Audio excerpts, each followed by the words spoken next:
Morning, peeps. Good morning, everyone.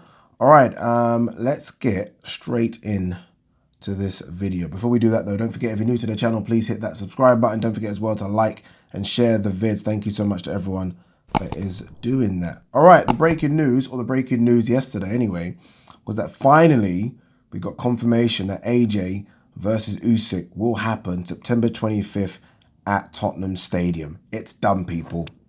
Finally, we get some bloody good news from this sport of boxing. I am super excited for it. I can't wait for it. It's going to be a good fight. Look, we all wanted to see AJ Fury, but this is a good replacement. And it's a very, very good replacement as well. Would it do the same kind of numbers that AJ Fury was going to do? No. Would it have the same type of hype that AJ Fury had? No. But it's still a bloody good fight between Oleksandr Usyk, obviously cruiserweight king coming up, has looked decent at heavyweight, decent, right? Not like outworldly good, but decent, unbeaten against AJ, who has four of the belts if you count the IBO belt at heavyweight. It's a good fight. It's a good fight, and I'm excited for it. AJ's like AJ gets stick, right? Some people give AJ stick, and I still don't know why. AJ's willingness and his want to fight the best just has to be applauded. Like, I don't care if you're a Fury fan or a Wilder fan or whoever you're a fan of. You still got to applaud the fact that someone actively wants to fight the best people in front of him. Wants to. We know now he wanted to fight Wilder back then when everyone was saying he's ducking Wilder. We know that wasn't the case. Wilder admitted that himself. We knew, obviously, he was chasing this Fury fight and we all thought it was close, wasn't going to happen. Now, the next person down that ladder, I don't know if Usyk's a top 5 heavyweight, but you ask people and everyone says he's that good. The next person down then is Usyk. He could have vacated the WBO and gone somewhere else and still make the millions. It's AJ. He could fight anyone and make millions. He's like, no, let's go Usyk. He's the danger man, right? Let's have it. And you've got to applaud that. Let me quickly bring up his box record. Because I think consistently, in terms of consistently fighting the top guys, he's the best heavyweight on the planet. In terms of consistently fighting the top guys. That there is no this is boring. There is no Otto Volin in recent memory on his record. There is no Tom Schwartz. Do you know what I mean? There isn't anything like that. So it's Usyk now. Before that was Pulev. Before that, Andy Ruiz, the get back fight. Before that, Andy Ruiz, Povetkin, Parker, Takam. But Takam was a last minute replacement for Pulev.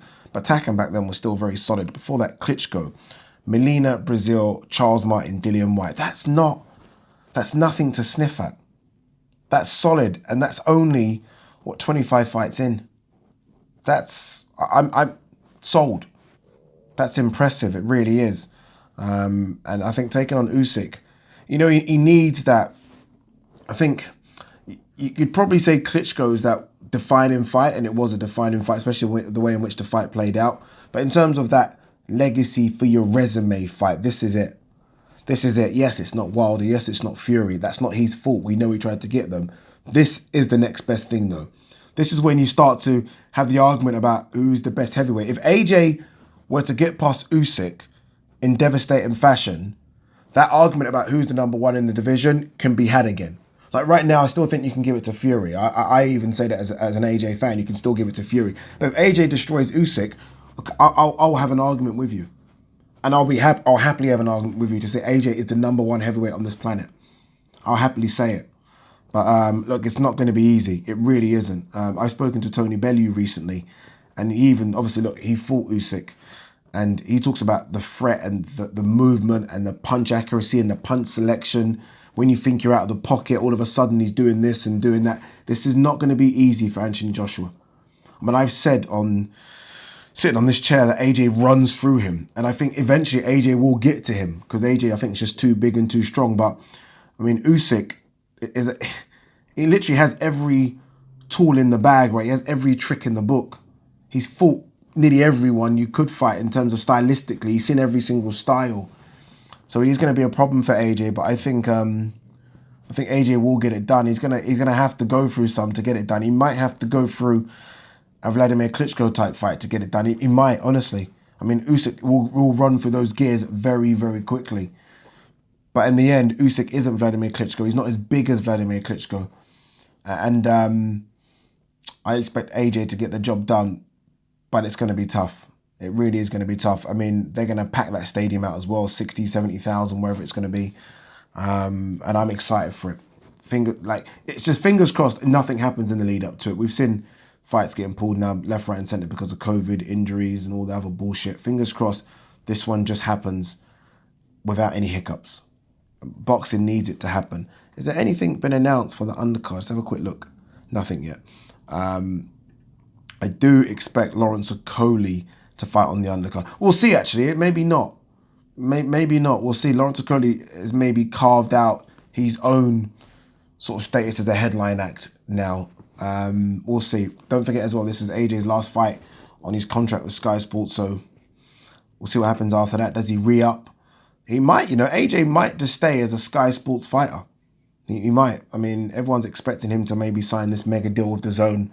I don't know. He might almost do what Canelo's doing. We'll talk about Canelo a bit later, but the idea of you can go to any... Don't tie yourselves down to a broadcaster, which could then hinder potentially the big fights. Literally just have one fight deals. Just literally go on, okay, we can't make AJ Wilder because AJ's with this person, Wilder's with that person. Well, AJ's not with anyone. He can now go onto your broadcast and fight. So AJ could become that guy. But look, I'm super excited for it. I can't wait. And it's a big one. I think Carlos Takam Joe Joyce is a big-ish one on the weekend. Nothing like this, obviously. But I do feel that it's been a weird year for the heavyweights. It's been a strange year. Obviously, no Wilder, no Fury, no Hrgovic, right? He's been chasing a big fight. This is AJ's first fight this year as well. So it's been a strange sort of 7 months. This, I hope, will be the kickstart of some big fights being announced. Like, fingers crossed we get a big announcement about Dillian White. I do not mind seeing Dillian White, Charles Martin. I really don't. I mean, in an ideal way, I'd love to see, and I don't. This is where boxing lets itself down. I would love to see Dillian White, Andy Ruiz. Sold. Take my money. We're not going to get that, but we have got AJ Usyk. Let's see how it plays out. All right, let's go through some news and see what we've got to talk about today. Mikey Garcia, Tank Davis showed he has the power to hurt guys at 140. Yes, he does. Power to hurt you and put your lights out. It really does. It's not his weight division, though. It really isn't. I mean, if you're a guy that can make 130 and you're fighting at 140, then clearly 140 isn't your division. Let's see if he makes a home for himself at 135. That's likely. There are talks about the Jojo Diaz fight. Jojo Diaz obviously beat Fortuna on 135, so I do think his next fight will be at 135. Although, look, you never know. I mean, this Josh Taylor talk isn't going away anytime soon. Who knows? Joshua here saying Usyk is just as good as Fury. He will definitely step up.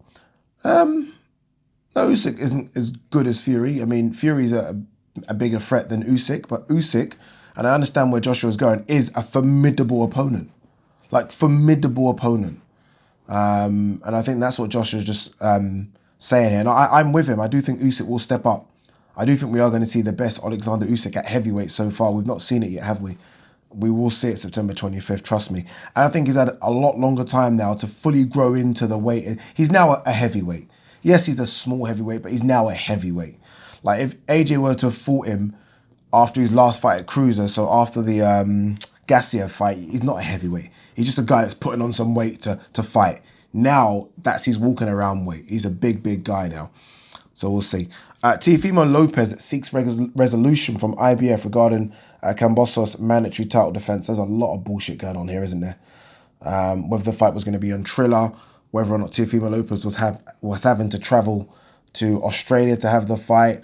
Teofimo Lopez and his team obviously said, look, we're not traveling. And they've been talking about giving up the IBF belt and Kambosos fighting the next guy down. Now they're saying, okay, does he have to fight Kambosos as a mandatory? Can he have a voluntary before without being stripped? There's a lot going on. And it's just ridiculous. And it's funny because obviously he left, well, didn't leave, but he kind of walked away a bit from Top Rank and their situation to go on to Triller. And it's almost like he's walked into a worse situation. We wait and see. Trinidad wishes De La Hoya success and comeback, but has no desire to return. Thank God there is a fighter that's not willing to come back. Manny Pacquiao reflects on 26-year career. I cannot believe what I've accomplished, nor can I, if I'm honest with you. It's been an absolutely stunning career. Like, incredible. Like, Manny Pacquiao is one of those guys that no one can say he's ducked anybody. Like, you know, like with Floyd, for example, some people say, oh, but did he duck Paul Williams? He definitely ducked Margarito. Those are the conversations. And in the latter stage of Floyd's career, everyone will say he didn't really fight the guys. Like, I mean, no disrespect, but Guerrero, the last couple of fights, Victor Ortiz and Andre Berto, were those the best around? Decent fighters, very good fighters, in fact, but were they the best around? You can't say that about Manny Pacquiao. You think the last two fights he's going to have, and well, I think it'll be his last fight when he fights Errol Spence, but the last two fights would have been unbeaten Keith, unbeaten Errol. As your last two fights. That's incredible. That's incredible. 8-weight world champion, 5 lineal. So the lineal, again, remember this is a phrase that Tyson Fury likes to use. Basically means you are the man in the division. You are the man, or you beat the man that was the man. So it wasn't like you went through 5 weight classes and picked off, a couple of easy just to be a champion at that weight class. No, you fought the man in the weight class. Incredible. Let's applaud him. Let's applaud Manny Pacquiao's career. It's incredible. Frank Warren, Joe Joyce, now the WBO's mandatory challenger for Joshua Usyk winner. I'll ask him this question. I'm going to Wembley to cover this fight for TalkSport. I'm the ringside reporter. So I'll ask him these questions because it's one thing being the WBO mandatory, but let's be honest, it will be Joshua Fury if Fury comes through Wilder in October. Like, that's what's going to happen. They're going to start that cell again. So I guess that's the carrot that's being dangled in front of Joe Joyce's face right now. Beat Takam, at least put yourself in a position that if Fury AJ falls through again, you've got a chance. But let's not forget, there's other mandatories. There's WBA mandatory. There's the IBF mandatory. So he's still way behind. AJ's doing his WBO mandatory now. So saying he's WBO mandatory, some people might think, okay, he's next. No. He still could be a year, 2 years away from getting in the ring with AJ. And I still don't think that's ever going to happen, by the way. But that's how far he is away. I saw this news, it's not here, but I saw it yesterday that it's likely that Canelo goes to PBC and fights Caleb Plant. And obviously they're looking at the September date as well, as Canelo always seems to fight September, May, even though he does a bit more than that nowadays.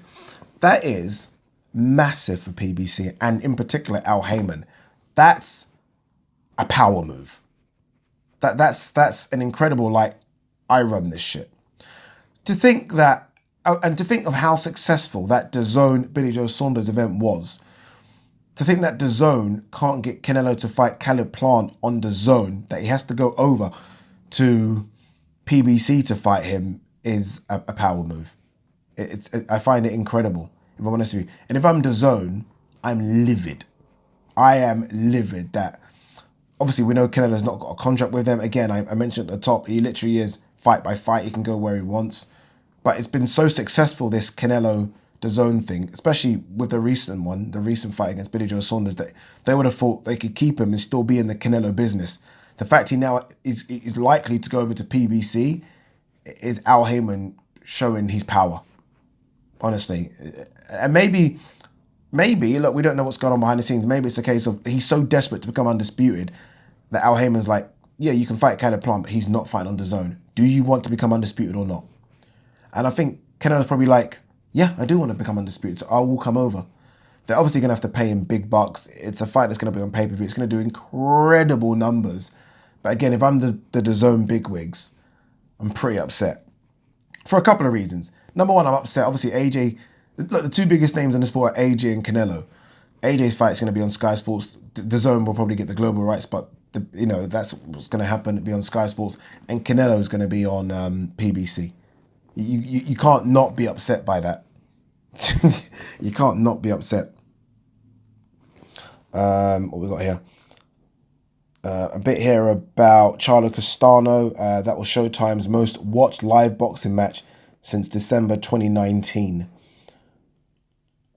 Interesting. I need to look at who's actually fought in that period. What's this? Takam couldn't care less if Joe Joyce had inside track on his camp. There's been some rumours. I think Sam Jones is just poking the needle here. to say that he kind of knows what's going on in Carlos Takan's camp. I think he's just trying to get... Sam Jones is very good at the mind games. Amir Khan welcomes Conor Benn's provocations, but cautions that a fight may ruin his career. At this stage, it wouldn't. At this stage, I would think Conor Benn would beat Amir Khan. I think. It's not like a given that. I mean, there's no gimme on that. I mean, Amir Khan looked awful against Crawford. I know he had a fight after that in Saudi Arabia, but that's Crawford. Conor Benn isn't that. So, yeah. Interesting. That would be... That Conor Benn would love that after this Granados fight. He would love the chance of Amir Khan, because then that's a big money fight for him. But he's not... Amir Khan ain't fighting Conor Benn. I mean, Amir Khan didn't want to fight Kell for fear of losing. Not for anything else, for fear of losing. He definitely isn't fighting Conor. This was interesting. These words from Errol Spence, that he definitely wants a Crawford fight for his guys and my guys to see if they can make it happen. So he's basically saying it's up to, I guess, his team, right? We know his team and Crawford's team. Now, we don't know Crawford's team because Crawford's contract runs out with Top Rank and Bob in October. Maybe that's why Crawford's gone quiet and he's sitting things out. Crawford's next fight, I would be astounded if it's not with PBC. I'd be astounded if it's not. I thought Crawford would have fought around now and had one last fight on Top Rank. It's almost like he's sitting it out and he's happy to sit it out.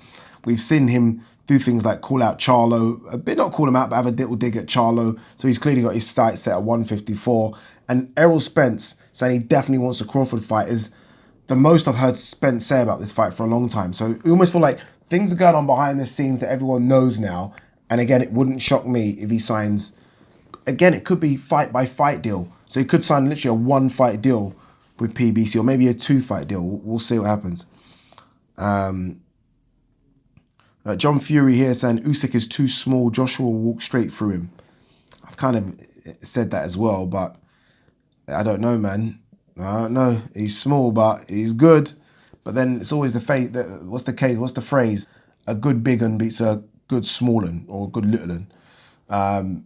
The problem is, I think Usyk's a bit better than a good little un. I think he's an excellent little un. Is Joshua an excellent big un? Usyk's a better boxer than Joshua. I think we can all admit that. But I think Joshua has other things to bring to the table which could equalise that, or at least counterbalance it. We'll see. Canelo saying, for me, Brian Castano beat Jamel Charlo. Yeah, I agree with that. A bit here from Amanda Serrano saying, Jake Paul is definitely dedicated in this sport. I'm excited to see where it goes. Clearly he's dedicated. Anything else before we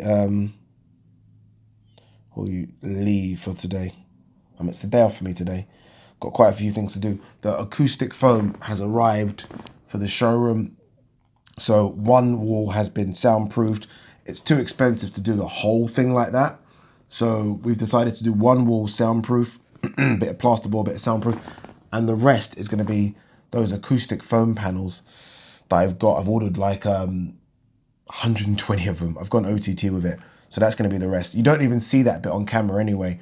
So it's like, let me just save money. I'm not going to kill myself here. I'm not, I'm already like panicking about how much money I've spent. So yeah, that's what we're doing. I think that's it, peeps. Yeah, that's it. Guys, have a good day. Peace and love.